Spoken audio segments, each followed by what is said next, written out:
सबको जय मसीह की। प्रिय भाई बहनों, प्रभु यीशु मसीह के नाम से आप सब आशीषित हों। आमेन, हालेलुया।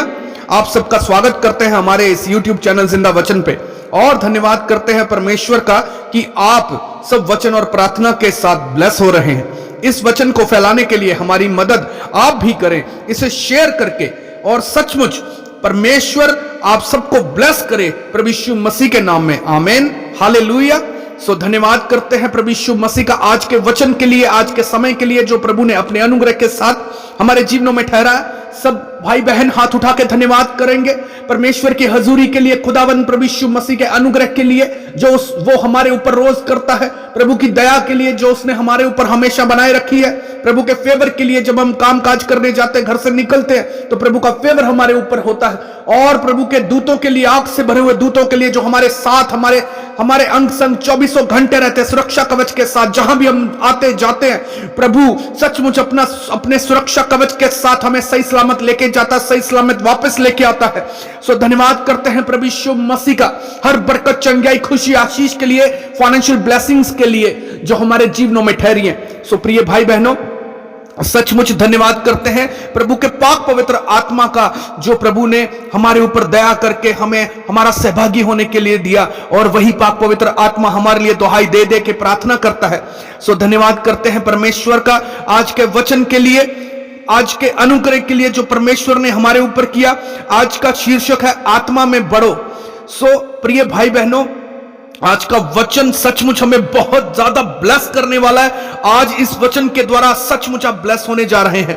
सो प्रिय भाई बहनों, आज के वचन को हम स्टार्ट करते हैं। उत्पत्ति 12 उसकी 1 आयत में लिखा, यहोवा ने अब्राहम से कहा, अपने देश और अपने कुटुंबियों को और अपने पिता के घर को छोड़कर उस देश में चला जा जो मैं तुझे दिखाऊंगा। प्रिय भाई बहनों, हम इस वचन में देखते हैं कि परमेश्वर ने अब्राहम से कहा कि अपना देश और अपने कुटुंबियों और अपने पिता के घर को छोड़कर उस देश में चला जा जो मैं तुझे दिखाऊंगा। पर अब्राहम अपना देश जब छोड़कर निकला तो वह अपने साथ अपने भतीजे लूत को ले गया, जबकि परमेश्वर ने उसे अकेले जाने को कहा था। जब तक लूत उससे अलग ना हुआ, परमेश्वर ने अब्राहम को आशीषित नहीं किया। फिर बाइबल बताती है कि जब लूत और अब्राहम के चरवाहों में झगड़ा हुआ, और प्रिय भाई बहनों ध्यान से सुने, और लूत अब्राहम से अलग हुआ, तो फिर परमेश्वर ने अब्राहम से कहा कि अब अपनी आंखें खोल और देख, जो तू देखेगा मैं तुझे दूंगा। जब अब्राहम ने अपनी आंखें उठाकर देखा तो परमेश्वर ने कहा कि यह सारा देश जिसमें दूध और शहद की नदियां बहती हैं, मैं तुझे और तेरे वंश को दूंगा। जब लूत अब्राहम से अलग हुआ, परमेश्वर ने अब्राहम की आंखों को खोला और वह देख पाया। जब तक कुछ लोग आपकी जिंदगी में से नहीं जाएंगे, आपकी आंखें कभी नहीं खुलेंगी।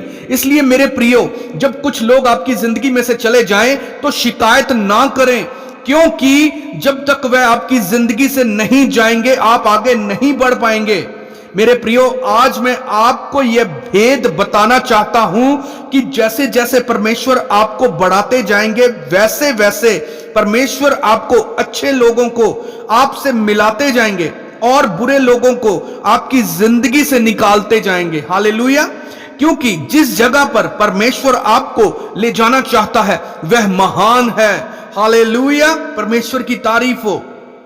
इसी तरह मेरे प्रियो, न्यायों की पुस्तक में हम देखते हैं कि जब गिदोन मिदानियों के साथ युद्ध लड़ने के लिए जा रहा था, तो परमेश्वर ने गिदोन से कहा कि जितने लोग तेरे साथ हैं वे इतने ज्यादा हैं कि मैं तुझे मिदानियों के ऊपर विजय नहीं दे सकता। नहीं तो इजरायली यह कहकर मेरे साथ घमंड करेंगे कि हम अपनी ताकत के साथ यह युद्ध जीते हैं। बाइबल बताती है कि परमेश्वर ने उन लोगों को गिदोन की जिंदगी से दूर किया जो उसकी जिंदगी की बुलाहट के लिए सही नहीं थे। परमेश्वर ने डरपोक और सुस्त लोगों को उसकी फौज में से निकाल दिया। मेरे प्रियो, बाइबल बताती है कि 32,000 लोगों में से सिर्फ 300 लोग रह गए थे, और परमेश्वर ने गिदोन को उन 300 लोगों के साथ ही मिधानियों पर जीत दी। हालेलुया।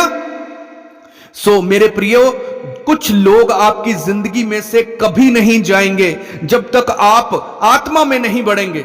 इसलिए हम परमेश्वर की आत्मा में बढ़ते जाएं ताकि गलत लोग हमारी जिंदगियों में से जाएं और हम परमेश्वर की बुलाहट को अपनी जिंदगी में पूरा कर पाएं और सचमुच आत्मा में बढ़ते जाएं, परमेश्वर की हजूरी में बढ़ते जाएं, क्योंकि आत्मा में बढ़ना हमारी आशीषों का बढ़ना है, हमारा स्पिरिचुअल लेवल में बढ़ना है, उस रेलम में बढ़ना है जो परमेश्वर ने हमारे लिए रखा है। उन आशीषों को पाना है जो स्वर्ग से हमारे लिए मुहैया होती हैं, उन दबी हुई आशीषों को पाना है जो सचमुच रुकी हुई हैं। परमेश्वर के आत्मा में बढ़ने का मतलब है कि परमेश्वर यहोवा पिता और प्रभु यीशु मसीह खुद हमारे साथ होके चलेंगे, क्योंकि परमेश्वर का वादा है जो मेरे वचन से प्रेम करता है, उस पे चलता है, उसको मानता है, वो सचमुच वो धन्य है और मैं और पिता उसके संग होके चलेंगे। हे प्रिय भाई बहनों, हम सचमुच हम धन्य हो गए परमेश्वर के इस वचन के साथ कि सचमुच हमें आत्मा में बढ़ना है, आत्मा के फलों में बढ़ना है जो सचमुच हमें प्रेम, आनंद, शांति, धीरज, कृपा, भलाई, विश्वास, नम्रता और संयम ही सिखाते हैं। आमीन, हालेलुया। आइए सब मिलकर प्रार्थना करते हैं। सर्वशक्तिमान परमेश्वर, हम प्रार्थना करते हैं और अनुग्रह मांगते हैं कि हम आपकी कृपा, बुद्धि और आत्मा में बढ़ते जाएं ताकि गलत लोग हमारी जिंदगियों में से चले जाएं और हम अपनी बुलाहट को पूरा कर सकें प्रभु यीशु मसीह के सामर्थ्य नाम में। आमीन, हालेलुया। हे सर्वशक्तिमान परमेश्वर, प्रभु यीशु मसीह के नाम में हम घोषणा करते हैं कि इस वचन को सुनने वाले लोग परमेश्वर की आत्मा में बढ़ते जाएं, वो आपको बुरे लोगों से बचाए रखें, इनकी जिंदगियों में पहला स्थान परमेश्वर का बने, ताकि जब परमेश्वर इन्हें अलगताई में जाने के लिए कहे तो यह अब्राहम की तरह परमेश्वर की अगुवाई में चले और आशीषें पाएं। प्रभु यीशु मसीह के सामर्थ्य जीवित और बड़े नाम में मांगते हैं। आमीन, आमीन, हालेलुया, हालेलुया, हालेलुया।